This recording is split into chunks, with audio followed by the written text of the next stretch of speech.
नमो देव्यै महादेव्यै शिवायै सततं नमः।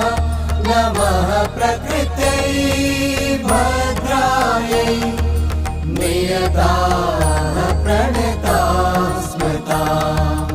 रौद्रायै नमो नित्यायै गौर्यै धात्र्यै नमो नमः। ज्योत्स्नायै चेन्दुरूपिण्यै सुखायै सततं नमः। कल्याणै प्रणतां वृद्ध्यै सिद्ध्यै कुर्मो नमो नमः। नैऋत्यै भूभृतां लक्ष्म्यै शर्वाणि